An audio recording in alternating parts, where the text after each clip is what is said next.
কাছে জমা দেয় সে আন্দোলনে দেশে বাইরে যাচ্ছে। আমরা রক্ত গুল্লি খাইয়া দেশ স্বাধীন করো, আর আপনি 9 আগস্ট স্বাধীন করার পর দেশে আইসা যুগ্ম আহ্বায়ক হইবেন, যাদের সাথে যা যা ব্যবহার করবেন চলবে না। ঢাকা 14 আসন চাঁদাবাজি করেন, চাঁদাবাজি। এই ঢাকা 14 আসন সহ এই যে ঢাকা 10 নম্বর বাংলাদেশের রাজধানী কি? ঢাকা। ঢাকা রাজধানী কি? মিরপুর। আমি স্বাধীন ছিলাম। ঠিক ঠিক। আজকে মরা মানুষ দাঁড়াইয়া বক্তব্য দিতেছে ঠিক। কোথায় ছিলেন আপনারা? আজকে আমাদের এই যে ক্যান্ডিডেটের হাত ধইরা রাখেন, আরেকজনের সাথে কথা বলতে দেন না। আরেকজনের কাছে সে যাইতে পারে না ভালো মন্দ কথা শোনার জন্য। তারও ব্যক্তি স্বাধীনতা আছে, আরেকজনের ব্যক্তি স্বাধীনতা আছে। এর মনে দুঃখের কথা আলাদা নিয়ে বলতে পারে, তাকে হারাবে না, ধৈর্য রাখে তারপর পর্যন্ত খুলে ফেলায় পাড়া দিয়া। ঠিক ঠিক ঠিক। নির্বাচন আমার এই ভোট কিভাবে জিতাবে তাকে? সন্ত্রাসীর কোনো বেল আছে? না না নাই। কোনো বেল নেই সন্ত্রাসীগো। ওই যে মার্কেটের সভাপতি উঠবো, ওইখানে ফুটপাত গ্রহণ করবো, স্ট্যান্ড গ্রহণ করবো, এভাবে কি বিএনপিকে জিতাতে পারবো আমরা? বিএনপিকে জিতাতে হইলে মানুষের অন্তরে মিশে দিতে মানুষের অন্তরে মিশে দেয়, ভোট দিয়ে ঢুকাই দেব। এই ভোট মার্কেট একে ভোট দেন, ধানের শীষে ভোট দিলে ভোট পাস করলে এই 14 আসন সন্ত্রাস মুক্ত হবে। ঠিকানা সন্ত্রাসীদের ঠিকানা সন্ত্রাসীদের হবে না, সন্ত্রাসীদের ঠিকানা সন্ত্রাসীদের ঠিকানা সন্ত্রাসীদের ঠিকানা। কিন্তু আমরা যে মানুষকে সন্ত্রাস মুক্ত বলবো, আমরা যদি সন্ত্রাসকে রঙে নিয়ে ঘুরি, রঙে নিয়ে আমরা ভোট চাই, তাহলে কি ভোট কি পাবো আমরা? অবশ্যই আমাদের ভোট বিবেচনা করবে। ওনার পাওয়ার আছে, ওনাকে চেয়ারম্যান সাহেব অনেক বোঝায়া উনি করতে চায় না, এটা আমি আজকে খোলামেলা বলি। ওনাকে অনেক বোঝায়া ওনাকে 14 আসেন, উনি ইচ্ছা করে আসছে? ইচ্ছা করে আসে নাই, আমাকে চেয়ারম্যান সাহেব ওনাকে দিচ্ছে। তাইলে এই আসনটা জিতে হবে। জিতে গেলে ওনার আশেপাশে যে খারাপ লোক থাকে বা তোমার লোক যদি খারাপ লোক থাকে, আবার এসে আমার ভাই ওনাকে যদি না পাও, এখানে ওনার ভাই আছে, লিমন ভাই আছে, লিমন ভাইকে কানে কানে বলে দিবা অবশ্যই এ ভাই এই সমস্যা, তবে ওনাকে জিতে যাবে। আমি এখানে আসি অনেকে চায় না, আমি এখানে আসি অনেকে চায় না। আমি এখানে আসছি, এই যে একটা কাহিনী হয়ে গেছে, কাহিনীকে আমি করছি, আমার সাথে রিয়েক্ট করে, আমার ভাইয়ের সাথে রিয়েক্ট করে কয়দিন সহ্য করবে। আমি কিছু পাওয়ার আশায় আমি ধানের শীষকে আপাকে জিতে যাই। আমি অনেক ব্যস্ত থাকি, আমার আন্ডারে 7টা আসন। তোমাদেরকে পরিচয় করার জন্য আসছি, তোমরা যেন আন্তরিকতার সাথে তার হয়ে কাজ করো।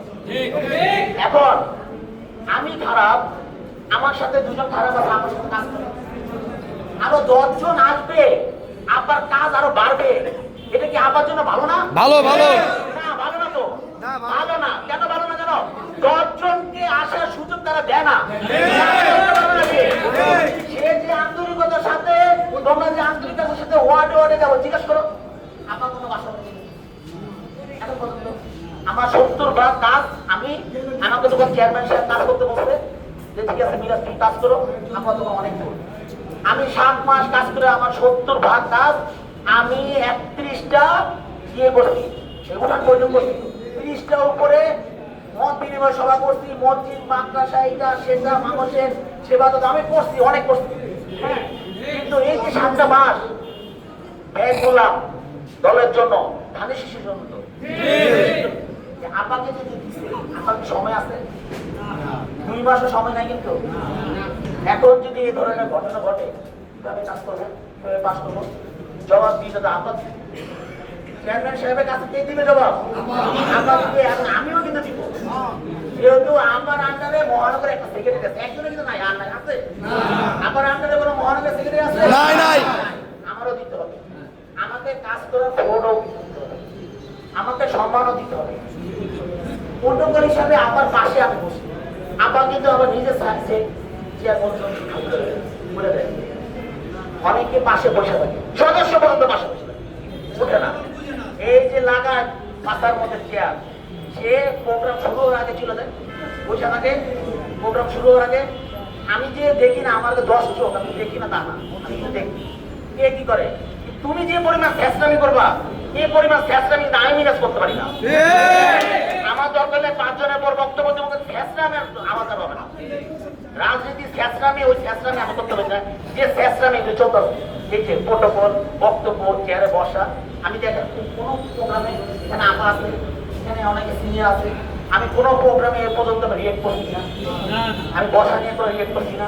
আপা বুঝে কিন্তু, এই যে বললাম, এই যে পাস, আপার পাস কিন্তু আমি বুঝি, আপা কিন্তু বুঝি কিছু করার ক্ষমতা থাকে না, কিছু করার ক্ষমতা থাকে না, উনি বুঝে যে এখানে মিডল ব্যাংকে অসম্মান করা হয়েছে, এখানে মিডল ব্যাংকে অসম্মান। কিন্তু আমি এই যে আমি বুঝি না পাস, যার কারণে আমি যদি রাগ করি তাহলে ধানে শিশু করতে হবে।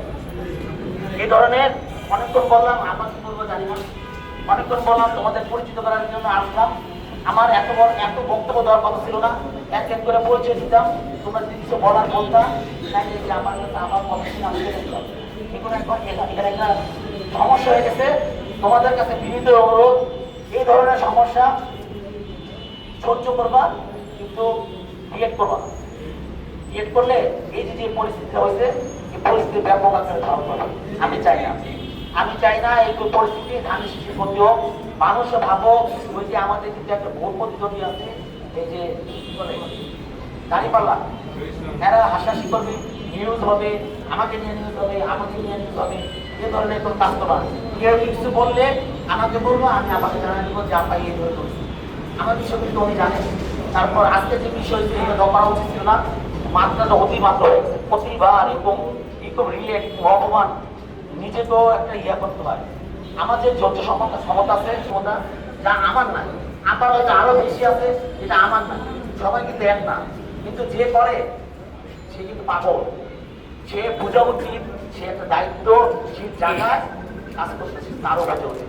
ধন্যবাদ সবাইকে, ধন্যবাদ জাতীয়তাবাদী দল, খালি থানা এবং আপনি যে মন্ত্রী আসছে মিরপুর থানা, যেটা পথপথ থেকে মন্ডল হয়েছিল, মিরপুর থানা সদস্য শুরু এনেছি। এই জন্য আমার খাতির রূপনগর থানা আছে, শামসুয়াতে এই 3 থানাকে এনেছি, শালি থানা সবাই আসছে।